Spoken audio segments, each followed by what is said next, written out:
Alright, alright. Begone, foul being. I will not become your brain rot for the day.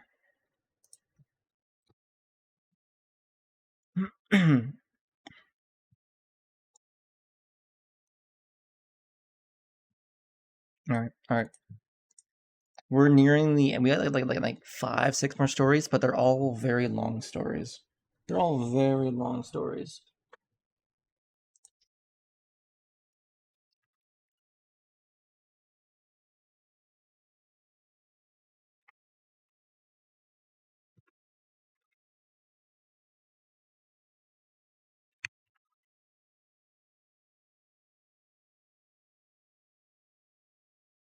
Okay. Okay. I'm gonna do a little sippy sip before we start.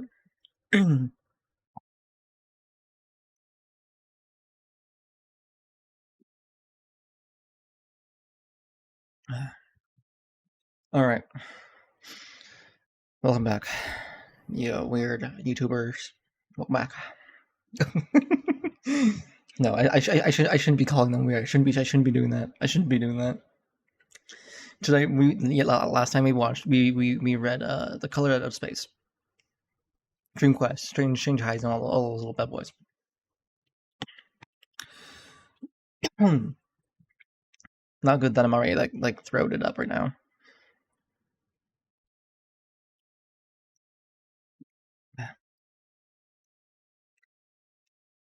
There were grinds in my coffee. Hey, ho to the bottle like oh, won't you hear my heart and drown my woes.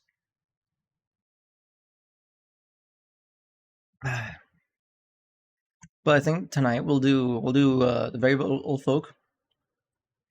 It is 4 pages long, and we might also do the thing in the moonlight as well because it's also short. It's also short, like you. All right. But no, yeah, get comfy. Do your thing. Oh my god, the writing is so small. Get big for me, please. I need to stop saying things out of because I know you guys are thinking about it out of context right now, and you guys need to stop it right now because you're being silly.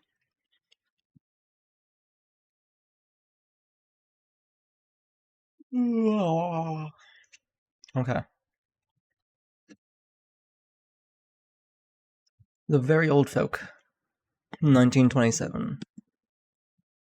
Dear Mothman.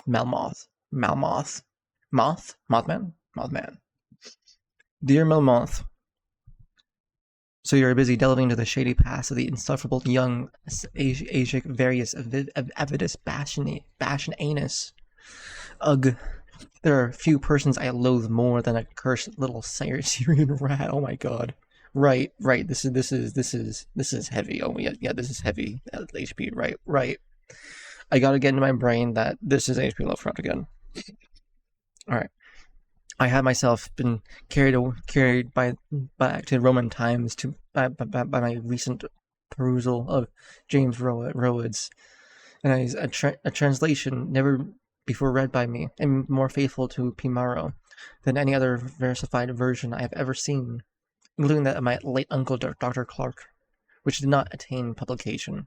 This Virgilian diversion together with the spectral thoughts incident to All Hallows Eve with its witch Sabbaths on all the hills, produced to me in last Monday night their own dream of such supernal clearness and vividness, and such titanic adumbrations of hidden horror, that I verily believe I shall someday employ it in fiction.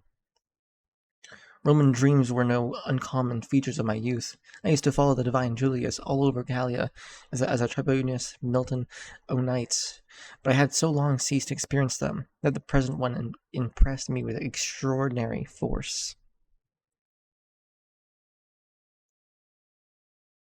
It was a flaming sunset or late afternoon in the tiny provincial town of Pampello, at the foot of Pyrenees in Hispania Satirior. The year must have been in late Republic, for the lost province was still ruled by the senatorial proconsul instead of praetorian legate of Augustus, and the day was the first for the calends of November. The hills rose scarlet and gold to the north of the little town, and the westering sun shone ruddily and mystically on the crude new stone and plaster buildings of the dusty Forum. In the wooden walls of the circus some distance to the east, groups of citizens, broad-browed Roman colonists and coarse-haired Romanized natives, together with obvious hybrids of the two strains, alike clad in cheap woolen togas, and sprinkling ahead of helmeted legionnaires, and coarse-mantled black-bearded tribesmen in the circumvent vascones, all thronged the few paved streets in Forum, moved by some vague and ill-defined uneasiness. I myself had just alighted from the litter which the Lyrian bears seemed to have brought in some haste from the Calgurus across the libraries to the south ward. It appeared that I was a provincial quaestor named L. Calus Rufus, and that I had been summoned by the proconsul P. Scribonus Libo, who had come from the Terrico some days before.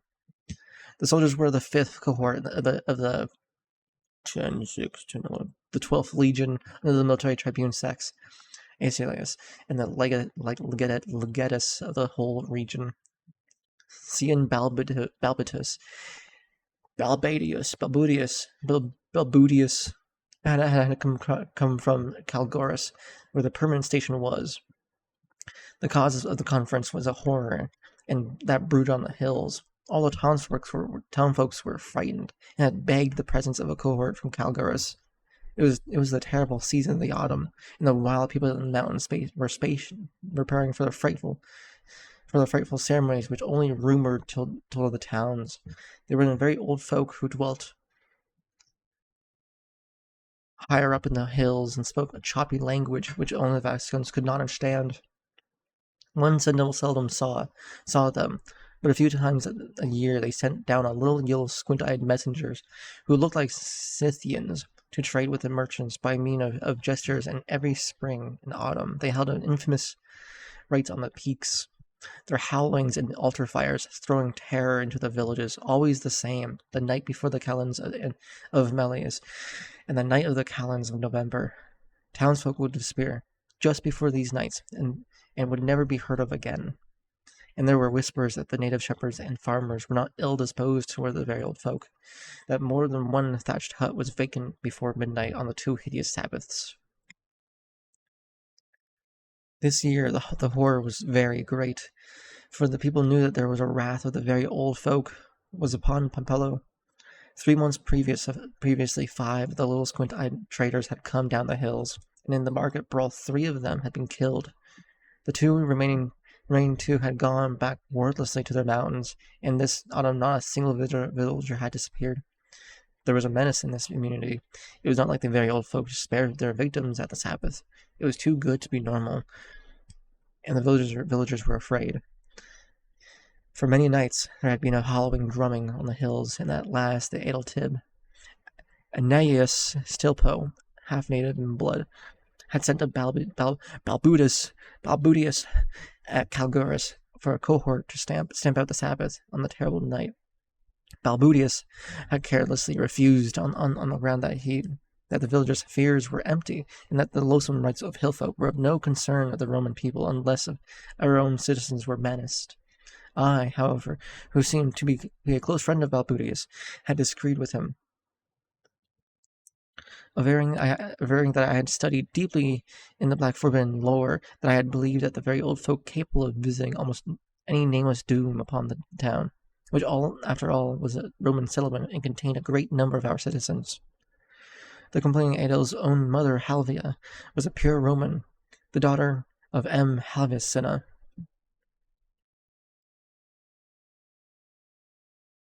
a great number of who had come over the Scipio's army. Accordingly, I had sent a slave, a nimble little Greek called Antipater, to the proconsul with letters, and Scribonius had heeded my plea and ordered Balbudius to send a 5th cohort under Aesilius to Pompello, entering the hills at dusk on the eve of November's calends, and stamped out whatever nameless orgies he might find. bringing such prisoners as he might take to Terrico for the next popular's court. Balbudius, however, had protested so that the correspondence had ensued. I had written so much to the proconsul that he had become gravely interested, and had resolved to make a personal inquiry into the horror. He had at length proceeded to Pampello with his lictors and attendants. Therefore, hearing enough rumors to be greatly impressed and disturbed, and standing firmly by his order of the Sabbath's extirpation, desirous of conferring with one who had studied the subject, he ordered me to accompany Asalius' cohort, and Balbudus had also come along to press his adverse advice for he honestly believed that drastic military action would stir up a dangerous sentiment of unrest amongst the Vascones, both tribal and settled.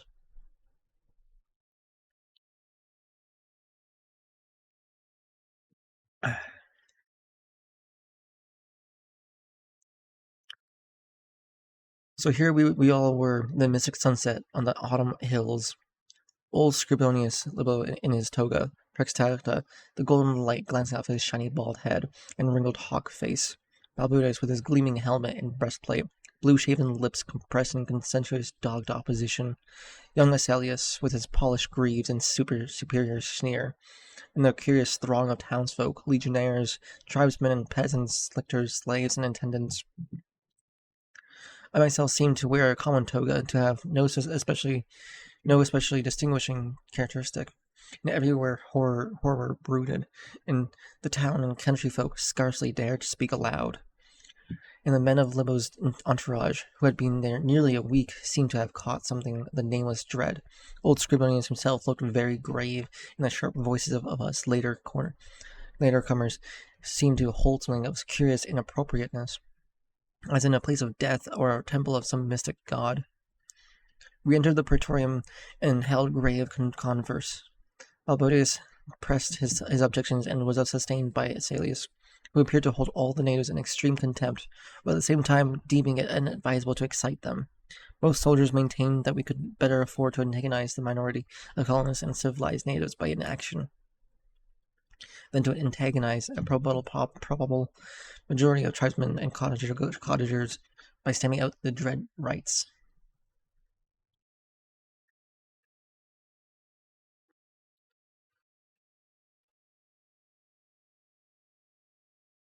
I, on the other hand, renewed my demand for action and offered to accompany the cohort on any expedition it might undertake. I pointed out that the barbarous Vascones were at least turbulent and uncertain, so that skirmishes with them were inevitable sooner or later.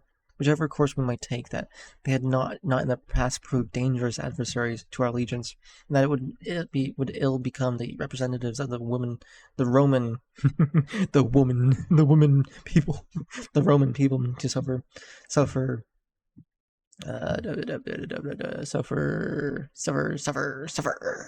barbarians to interfere with the course with which the justice and prestige of the Republic demanded. That, on the other hand, the successful administrations of a province depended primarily upon the safety and goodwill of the civilized element, in whose hands the local machinery of commerce and the prosperity proposed in the veins a large mixture of our own Italian blood coursed. These through in numbers, they might form a minority where the stable element whose constantly might be relied on, and whose cooperation would be firmly bind in province of the Imperium of the Senate and the Roman people. It was once a duty and an advantage to afford them the protection due to Roman civilizations, even, and here I shot a sarcastic look at Balbudius and Asilius, at the expense of a little trouble and activity, and of a slight interruption of the drought-playing cockfighting at the camp of Calgorus. That the danger to the town and inhabitants of Pampello was a real one. I could not from my studies doubt. I had read many scrolls of Syria and Egyptus, and the cryptic towns of Eteria, and had talked at length with the bloodthirsty priest of Diana Acrina in his temple in the woods bordering Lacus Nemornius.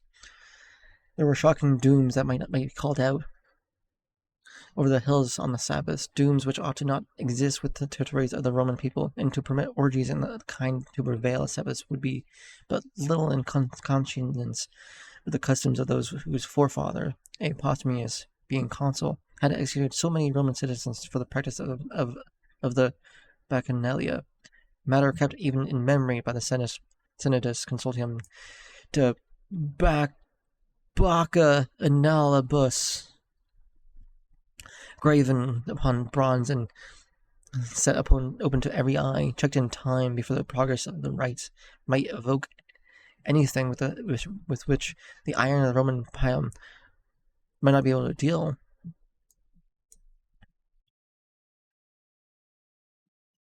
The Sabbath would not be too much of the powers of a single cohort. Only participants needed to be apprehended, and the sparing of the great number of mere spectators would considerably lessen the resentment which any of the sympathizing country folk might feel. In short, both principle and policy demanded stern action, and I could not doubt that, but the populous Scribonius, bearing in mind the dignity and obligations of the Roman people, would adhere to his plans of dispatching the cohort, me accompanying, despite such objections as Balbudus and Asalius, speaking, indeed, more like provincials than Romans, might see fit to offer and multiply.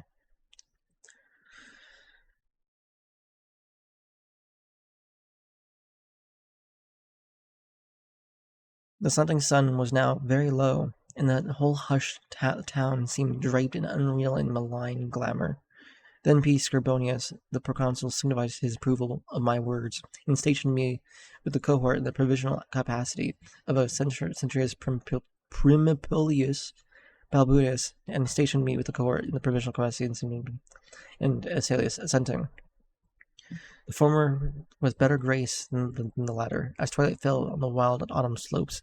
Measured, hideous beating, strange drums floated down from the afar, of terrible rhythm. Some of the legionary, shrewd timidly, but sharp commands brought them into line, and the whole cohort was soon drawn upon the open plains east of the circus. There's a circus now? Nice.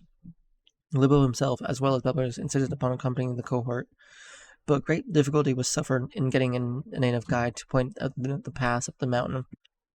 Finally, a young man named Vercellius, the son of the pure Roman parents, agreed to take us at least past the foothills. We began to march in the new dusk, with the thin silver sickle of a young moon trembling over the woods on our left. That which disquieted us most of the fact that the Sabbath was to be held at all. Reports of the cohort must have reached the hills, and even the lack of the final decision could not make the rumor less alarming.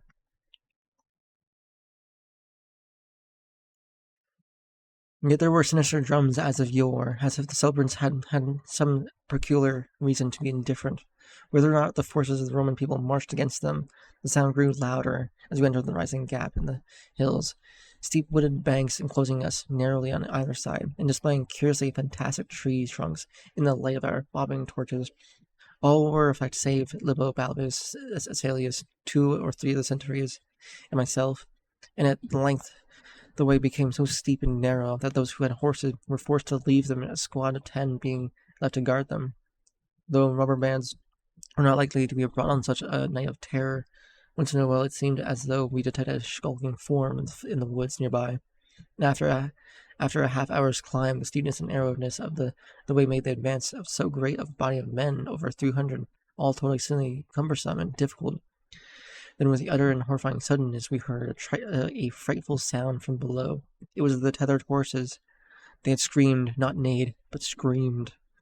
And there was no light down there, no sound of any human thing to shew what they had done so. At the same moment, bonfires blazed out on all the peaks ahead, so that terror seemed to lurk equally well before and behind us.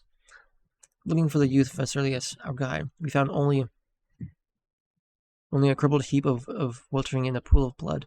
In his hand was a short sword, snatched from a crippled heap weltered at the belt of the Vibulus of Subcentrio, and on his face was a look of terror. Then the stoutest veterans turned pale at the sight. He had killed himself when the horses screamed. He who had been torn born and lived all his life in that region, and knew what men whispered about the hills. All the torches now began to dim, and the cries of frightened legionaries mingled with unceasing screams of the tethered horses. The air grew perceptibly colder, more suddenly so than is usual at November's brink, and soon seemed stirred by terrible undulations, which I could not help but connecting with the beating of huge wings.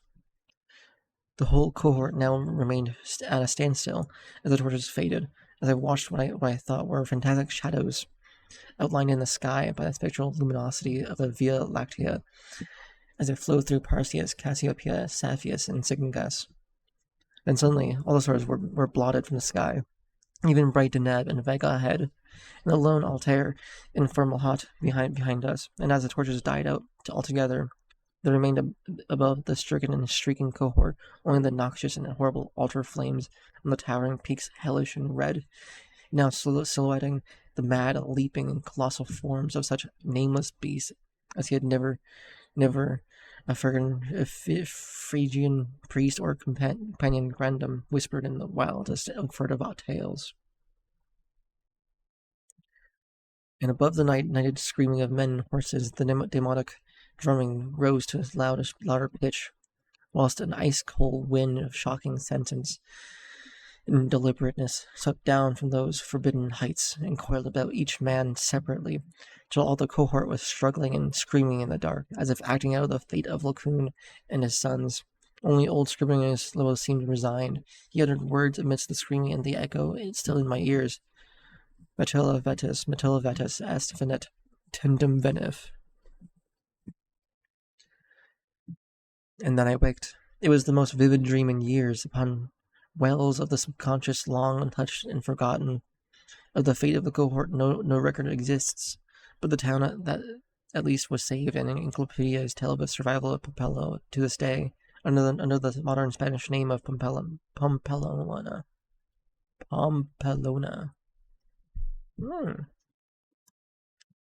Well, that's the end of that one.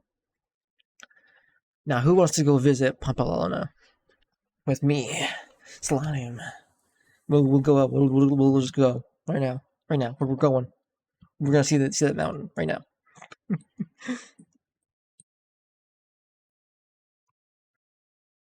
That was nice. That was good. I liked it.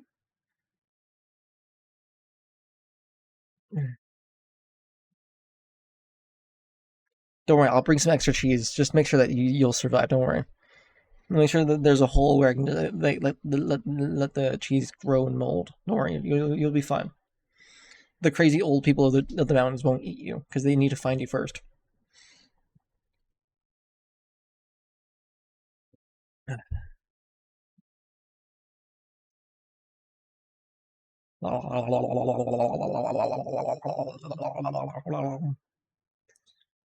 He's in straight from the block.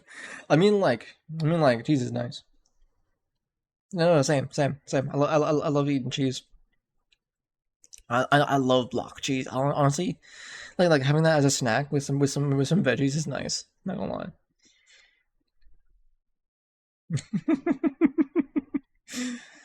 All right. All right. Next one is The Thing in the Moonlight. This one's a little bit shorter. The Thing in the Moonlight, 1927. Morgan is not a light literary man. In fact, he cannot speak English with any degree of coherency. This is what makes me wonder what the words he wrote, though others have laughed.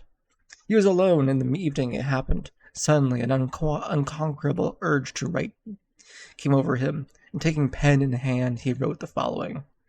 My name is Howard. Morgan. Why are you reading? Why are you writing? My name is Howard Phillips. I live at 66 College Street in Providence, Rhode Island, on November 24th, 1927. For I know not even what the year may be now. I fell asleep and dreamed since when I was unable to awaken. My dream began in the dank, reed-choked marsh that lay under the grey autumn sky, with a rugged cliff of lichen-crusted stone rising to the north. Impelled by some obscure quest, I ascended to a rift, a cleft in this beetling precipice, noting as I did so as the black mouths of many fearsome burrows extending from both walls into the depths of stony plateau. At several points the passage was roofed over by the choking of the upper depths of a narrow fissure, these places being exceedingly dark and forbidding. The perception of such burrows as may have existed there in such dark spaces, I felt conscious of a singular ascension of fright, as if some subtle and bodily emanation from this abyss were engulfing my spirit. But the blackness was too great for me to perceive the source of my alarm. At length I emerged upon a tableland of moss-grown rock and scantily soil, lit by the faint moonlight, which had placed the expiring orb of day. Casting my eyes about, I beheld no living object, but was sensible to a very peculiar stirring far below me, amongst the whispering rushes of the pestilent swamp I had lately quitted. After some distance, I encountered the rusty tracks of a street railway and the worm-eaten poles, which still held the limp, sagging trolley wire. Following this line, I soon came upon a yellow vestibuled car numbered 1852 of a plain double-trucked type common from 1900 to 1910. It was unattended, but evidently ready to start. The trolley began on wire, and the air broke now and then, throbbing beneath the floor. I boarded it and looked vainly about the light switch, noting as I did so the absence of the controller handle, which thus implied the brief absence of the motorman. Then I sat down in one of the cross seats of the vehicle. Presently I heard a swooshing in the sparse grass toward the left, and saw a dark form of two men looming in the moonlight. They had the regulation caps of a railway company, and I could not doubt that they were the conductor and motorman. Then one of them sniffed with singular sharpness, and raised his face to howl to the moon. The other one dropped on all fours to run toward the car. I leaped up at once and raced madly out to the car and crossed endless leagues of plateau till exhaustion forced me to stop, doing this not because the conductor had dropped on all fours, but because the face of the motorman was a mere white cone labyrinth to one blood-reddening tentacle. I was aware that I only dreamed, but the very awareness was not pleasant. Since that fearful night, I have prayed not for awakening. It has not come. Instead, I found myself an inhabitant of this terrible dream world. That first night gave way to dawn, and I wandered aimlessly over the lonely swamp lands. When night came, I still wandered, hoping for awakening. But suddenly I parted the weeds and saw before me the ancient rail car, and to one side, a cone-faced thing lifting its head in the streaming moonlight howled strangely. It has been the same day each day. Night takes me away to that place of horror. I have tried not moving with the coming of nightfall, but I must walk in my slumber, for always I awaken with the thing of dread howling before me in the pale moonlight, and I turn and flee madly. God, when will I awaken? This is what Morgan wrote. I would go to 66 College Street in Providence, but I fear for what I might find there. Oh. Oh. He should go there. He should definitely go there. Us, though, we're gonna go there right now. we're just gonna go meet him. It's fine. We're gonna cure him of his EPs. And give him some of that slime juice.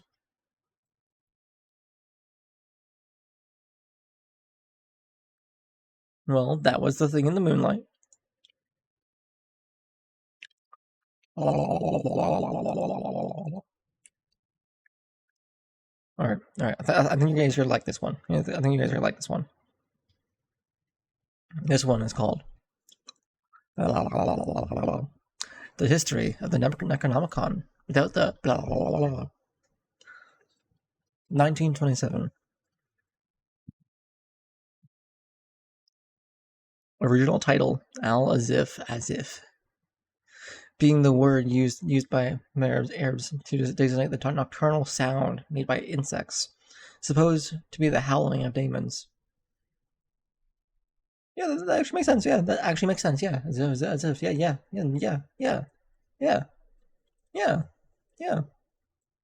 Because you hear the sound on hot days. Usually you'll hear the sound of like usually it's not. I don't think it's crickets, but I think it's crickets. Usually that make the sound as well. The weird like you know that the sound you get in the hot days, and you're just like out back, just got quiet, and you're just hearing that. Yeah, those days.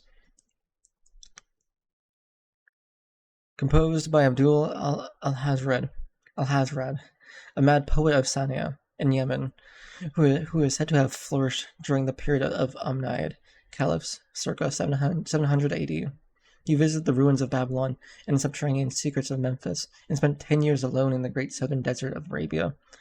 The Roba of Khalia, or empty space of the ancients of Dana and Crimson of Arabia, the Roba of Khalia of empty space. I just read that. Or Crimson Desert of the modern Arabs, which is held to be inhabited by protective evil spirits and monsters or death. Of this desert, many strange and unbelievable marvels are told by those who pretend to have penetrated it. In this last years of Azrad dealt in Damascus, where Necronomicon was written, and of his final death and disappearance, 738 AD. Many terrible and conflicting things are told. He said by Ibn Khaldun, 12th century biographer, to have been seized by an invisible monster in broad daylight and devoured horribly for a large number of frozen witnesses.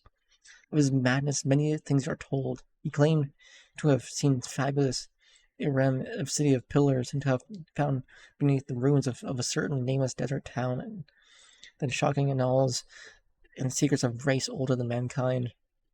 He was only indifferent Muslim worshipping unknown entities whom he called Yog Sothoth and Cthulhu. In AD 1950, Nizith, which had gained considerable though surreptitious circulation amongst the philosophers of the age, was secretly translated into Greek by Theudas Philetus of Constantinople under the title Necronomicon. For a century, it impelled certain experimenters to terrible attempts. When it was exposed and suppressed and burned by the Patriarch Michael.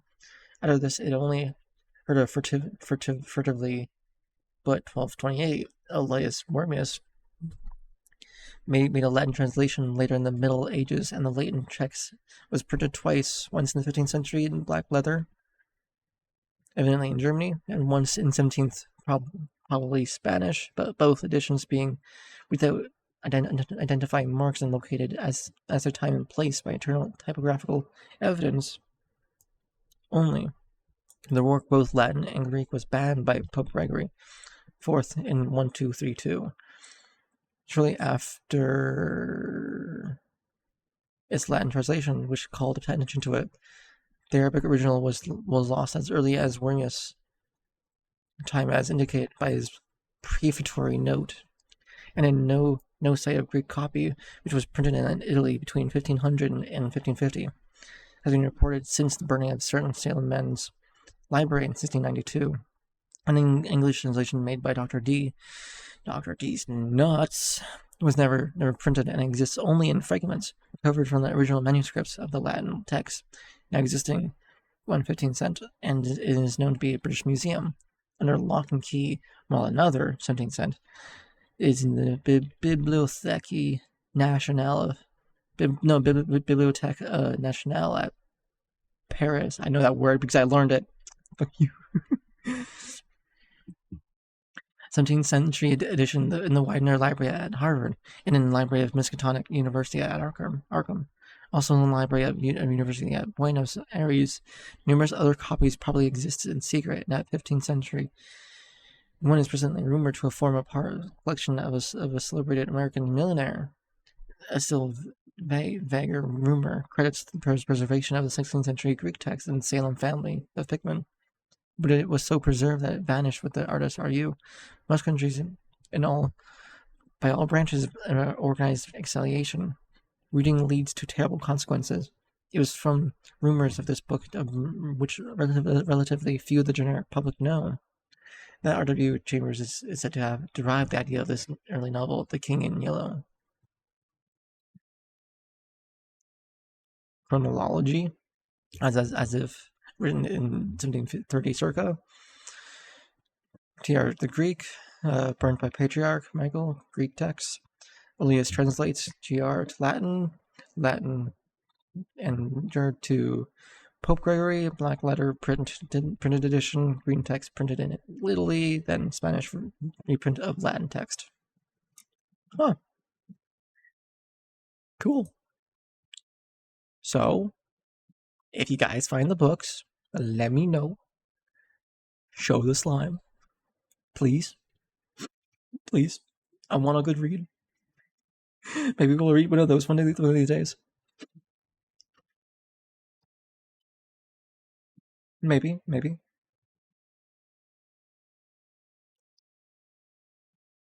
All right, the next one's a little bit, just a little, is a 3-pager, and it's called Ibid or Libid or Libid or Ibid. I think that's an upper I, so I think it's Ibid. Okay, no, it is LBID, so LBID, Libid, or Lives, or as Libid says in his, it's person's name, okay. 1928, Libid. As Libid says in his famous Lives of the Poets, from a student theme. I need a sip first.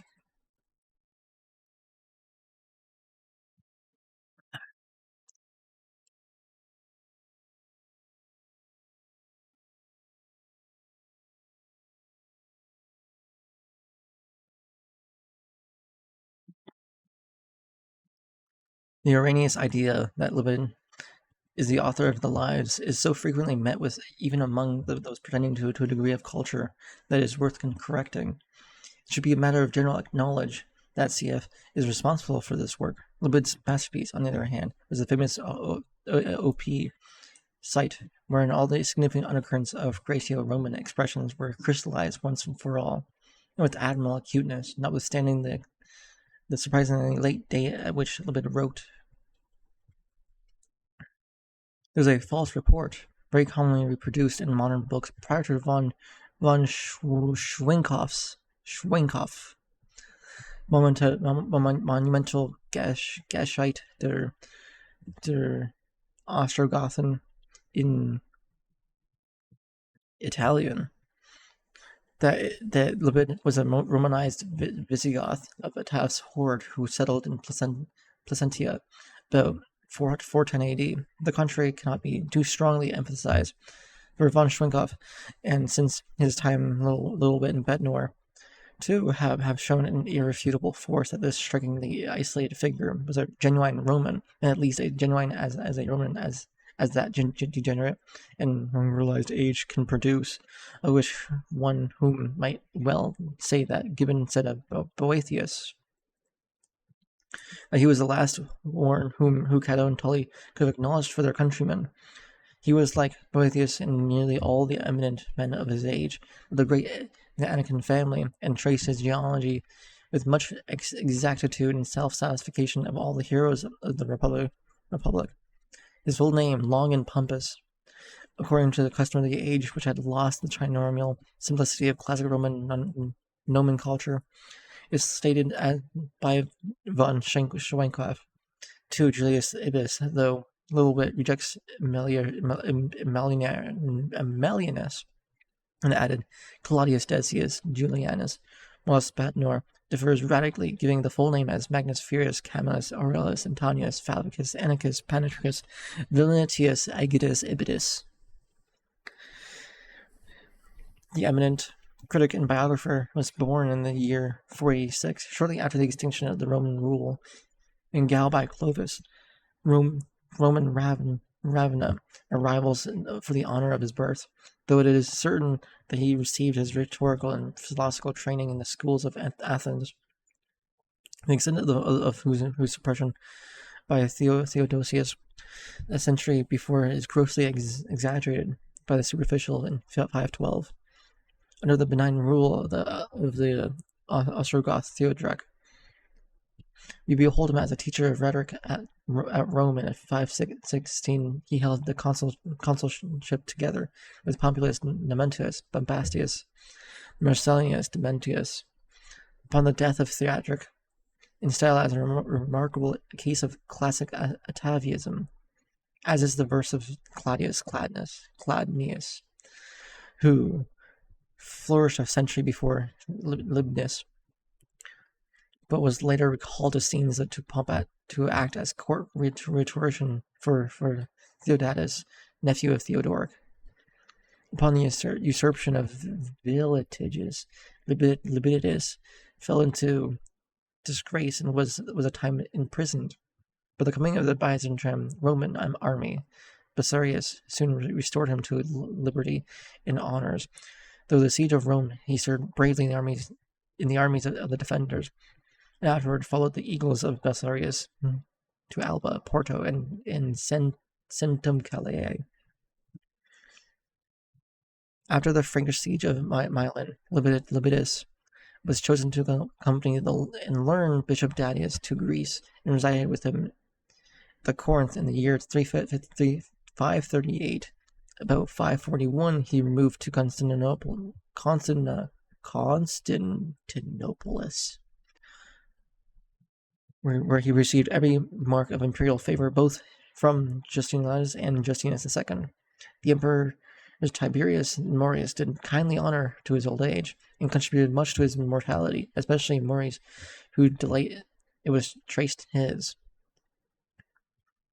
ancestry to old Rome, notwithstanding his birth as at Arabicus in Cappadocia. It was Maurice who in the poet's 101st year secured the adoption of his work as a textbook in the schools of the empire, and an honor in which proved a fatal tax on the age of rhetorician's motions, since he passed away peacefully in his home near the church of Saint Sophia on the 6th day before the calends of September A.D. 583, in the 102nd year of his age.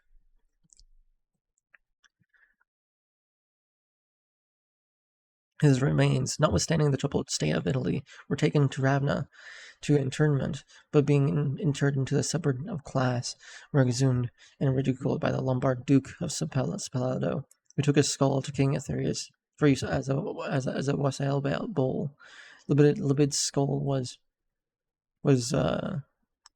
proudly handed down from king to king of the Lombard line upon the capture of Pavia by Charlemagne in 774. The skull was seized by the loitering deciders and carried in the train of the Frankish conqueror. It was from this vessel, indeed, that Pope Pio administered the royal unction, which made of the hero nomad of the Holy Roman Emperor. Charlemagne took Libid's skull to his capital at Aix, soon afterwards presenting it to his Saxon teacher Alcuin, whose death in 804. It was said in Alcuin's kinsfolk in England. William the Conqueror, finding it in an abbey niche where the pious family of Alcuin had placed it, believing it to be the skull of a saint who had miraculously annihilated the Lombards by his prayers, did reverence to his osseous antiquity, and even the rough soldiers of Cromwell, when destroying Balliol Abbey in Ireland in 1650. It having been secretly transported thither by a devout papist in 1539 upon Henry VIII's dissolution of the English monasteries, declined to offer violence to a relic so venerable. It was captured by the private soldier Readin and Wee Popkins, who not long after traded it to Reston Jehovah Stubbs for a quid of New Virginia weed. Stubbs, upon sending forth his son Zerubbabel to seek his fortune in New England in 1661, for he thought ill of the restoration atmosphere of the pious young yeoman, gave him St. Libid's, or rather Brother Libid's, for he abhorred all that was popish, skull as a talisman. Upon landing in Salem of Zerubbabel set up in his cupboard beside the chimney, for having built a modest house near a town pump. However, he had not been wholly unaffected by the restoration influence, and in it having become addicted to gaming, he lost the skull to one Appenitus Dexter, a visiting freeman of Providence, It was in the house of Dexter in the northern part of the town, near the present intersection of North Main and Olney streets, on the occasion of Connergut's raid of March 30th of 1676, during King Philip's War, with the astute Seckham recognizing it at once as the thing of singular venerables and dignity, sent it as a symbol of alliance to a faction of Pequots in Connecticut, with whom he was negotiating. On April 4th, he was captured by colonists and soon after executed, but the ulterior head of Libid continued its wanderings. This is weird, guys. This head is just going places. Poor head, probably. The Pequots, enfeebled by a previous war, could not give now stricken Narragansetts of assistance, and in 1680 a Dutch fur trader of Albany, Petrus van Sahak, secured the distinguished cranium for the modest sum of two guilders, he having recognized its value from a half-affected inscription carved in Limburg minuscules. Paleology, it might be explained, was one of the leading accomplishments of New Netherland fur traders of 17th century. From Van Sachak, sad to say, the relic was stolen in 1683 by a French trader, Jean Grenier, whose popish zeal recognized the features of one whom had been taught at his mother's knee to revere as Saint Libid Grenier. Fired with virtuous rage at the possession of this holy symbol by a Protestant, crushed Van Shashak's head one night with an axe and escaped to the north with his body, soon, however, being robbed and slain by a half-breed voyager, Michael Savard, who took the skull, and despite the literacy which prevented his recognizing it, to add a collection of similar but more recent material. Upon his death in 1701, his half-breed son, Pierre, traded it, among other things, to some emissaries of the Saxon foxes, and it was found that the chief's Tepe, a generation later by Charles de Langlade, founder of the trade post at Green Bay, Wisconsin, de Langlade, regarded this sacred object with proper veneration and ransomed it at the expense of many glass beads, yet after this time it found itself in many other hands, being traded to settlements at the head of Lake Winnebago, to tribes around Lake Mendota, and finally, early in the 19th century, to one Solomon Genua, a Frenchman, at the new trading post of Milwaukee in the Menominee River, and a shore of Lake Michigan. Later traded to Jacques Caboche, another settler. It was in 1850, lost in a game of chess or poker to a newcomer named Hans Zimmermann, being used by him as a beer stein until one day, under the spell of its contents, he suffered it to a roll of his front stoop to a prairie path before his home, where, falling to the burrow of a prairie dog, it passed beyond his power to discover or recover it upon his awakening. So for generations did the sainted skull of Caius Ancus, Magus Furius, Camillus, Aemilius, Cornelius, Valerius, Pompeius, Vigilius, Libidus, consul of Rome, favorite of emperors, and Saint Romish churches lie hidden beneath the soil of Grown Town. At first worshipped with the dark rites of the prairie dogs, who saw it in the deity sent from the upper world. It afterward fell into dire neglect as the race of simple, artless burrowers succumbed before the onslaught of the conquering Aryan sewers came. But they passed by it. Houses went up, 2,303 of them, and more. And at the last, one fateful night, a titan thing occurred, subtle nature convulsed with a spiritual ecstasy, like from the froth of the region's quantum beverage, said low and lofty, and heaved high and humble, and behold, in the roseal dawn of burghers of Milwaukee rose to find a former prairie turned to a highland. Vast and far-reaching was the great upheaval. Subterranean arcana, hidden for years, came at the last of light, for there, full in the rifted roadway, lay bleached and tranquil and bland, saintly in consular pomp, the dome-like skull of Libid. Oh my god. That skull. The head do be going places. Also, my throat is feeling it too.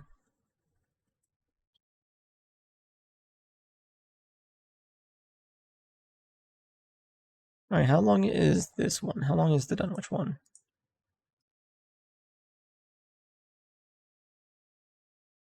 5, 6, 20 plus pages. Oh my god. Okay, so I'm gonna take a small break. I'll figure out what we're gonna do next. But for story wise, this is it. I don't think my throat can handle a 20 pager. Maybe I'll make a day of it. Maybe I'll make not a day, but I'll make it like make a stream of it, where we just read the Dunwich Horror. Yeah, but I will be back soon. I'm feeling hungry and thirsty. Mwah.